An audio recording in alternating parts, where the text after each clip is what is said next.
Assalamualaikum warahmatullahi wabarakatuh. Perkenalkan, saya Ihwanul Bekti Trian Putri, calon guru penggerak Angkatan 9 dari SMP Negeri 3 Gedangsari, Kabupaten Gunung Kidul. Video berikut merupakan hasil koneksi antar materi modul 1.1 tentang filosofi pendidikan menurut Ki Hajar Dewantoro dan modul 1.2 mengenai nilai dan peran guru penggerak. Koneksi antar materi ini menggunakan model refleksi 4P. Yang pertama, peristiwa, yang kedua, perasaan, yang ketiga, pembelajaran, dan yang keempat, penerapan ke depan. Yang pertama, peristiwa. Momen yang paling penting setelah mempelajari modul 1.1 dan 1.2. Yang pertama adalah tugas pendidik itu bukan hanya mendidik, namun menuntun serta mengajarkan nilai-nilai budi pekerti pada anak. Yang kedua, guru memiliki peran pada tumbuh kembang anak sesuai dengan kodrat yang ada pada anak. Yang ketiga, menjadi pemimpin pelajaran yang baik dan berpihak pada siswa. Yang ketiga, terus belajar dan menggali potensi diri agar mampu menguatkan nilai dan peran guru penggerak. Yang terakhir, nilai-nilai guru penggerak harus mampu untuk diterapkan dalam proses pendidikan. Yang selanjutnya adalah momen yang paling menantang setelah mempelajari modul 1.1 dan 1.2. Yang pertama adalah mampu menerapkan konsep filosofi Ki Hajar Dewantoro dalam pendidikan. Yang kedua, mampu menjadikan peserta didik menjadi subjek pendidikan. Yang ketiga, mampu menggali dan mengembangkan nilai-nilai guru penggerak. Yang keempat, mampu mengembangkan potensi yang dimiliki anak. Yang kelima, mampu mengakomodasi karakteristik peserta didik. Dan yang terakhir, mampu menerapkan nilai-nilai guru penggerak maupun filosofi Ki Hajar Dewantoro secara konsisten. Selanjutnya yakni kaitan antara modul 1.1 dan 1.2 yang saya pahami. Yang pertama adalah tugas guru yakni menuntun anak agar mencapai keselamatan dan kebahagiaan setinggi-tingginya sesuai dengan kodrat yang ada pada anak. Berkaitan dengan nilai guru penggerak yakni berpihak pada murid. Selanjutnya adalah terkait kedudukan guru. Kaitannya adalah sama-sama menjadikan seorang siswa sebagai subjek pendidikan. Dan juga guru memiliki peran. Yang pertama, guru harus mampu menjadi pemimpin pembelajaran yang baik. Dan guru harus mampu menjadi teladan yang baik bagi peserta didik. Yang kedua, perasaan. Setelah saya mempelajari modul 1.1 dan 1.2, saya merasa bagaikan bangun dari mimpi yang panjang. Setelah terbangun, saya sadar ternyata menjadi guru itu tidak mudah dan masih banyak yang harus diperbaiki. Menjadi guru harus dapat menyesuaikan pembelajaran sesuai dengan kodrat yang ada pada anak. Yang kedua, saya merasa seperti gelas kosong yang perlu diisi.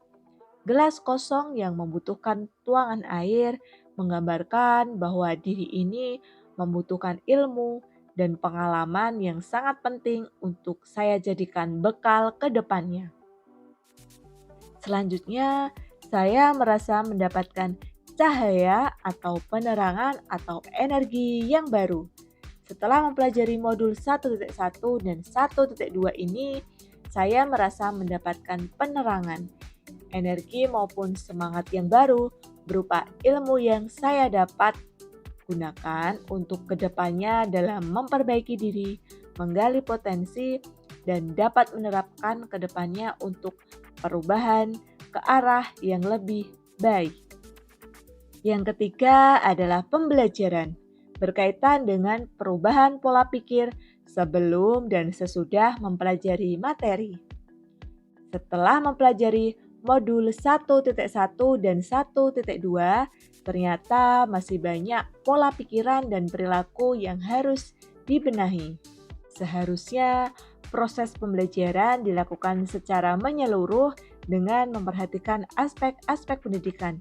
Yang pertama, sosial, yang kedua, budaya, yang ketiga, spiritual, yang keempat, psikomotor, yang kelima, afektif, dan yang keenam, kognitif. Perubahan pola pikir sebelum dan sesudah mempelajari materi, yakni sebagai berikut. Sebelum saya mempelajari modul 1.1 dan 1.2, saya beranggapan bahwa transfer ilmu itu hanya sebatas materi. Selain itu, pembelajaran hanya berorientasi pada hasil belajar, bukan proses. Terus, pembelajaran terkesan monoton dan kurang variatif. Dan yang terakhir, guru cenderung menganggap semua siswa cepat dalam menerima materi. Setelah saya mempelajari modul 1.1 dan 1.2, ada perubahan pola pikir, yakni sebagai berikut. Yang pertama, guru bukan lagi satu-satunya sumber belajar. Yang kedua, pembelajaran harus melibatkan siswa atau harus berpihak pada murid. Yang ketiga, guru harus mampu memahami dan menghargai karakteristik peserta didik. Yang keempat, guru harus bisa menjadi teladan dan mengajarkan peserta didik tentang budi pekerti yang baik.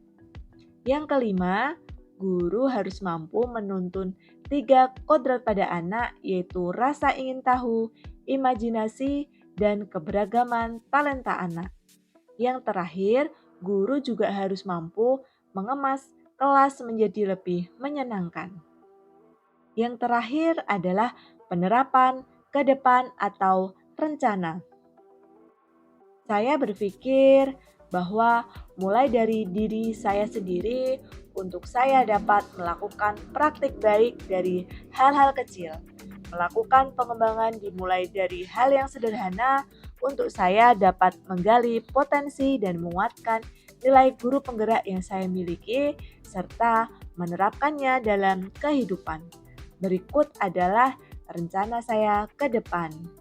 Yang pertama berkaitan dengan nilai guru penggerak mandiri, yakni mampu memotivasi diri, menggali potensi yang dimiliki, dan melakukan pengembangan dari hal-hal yang sederhana.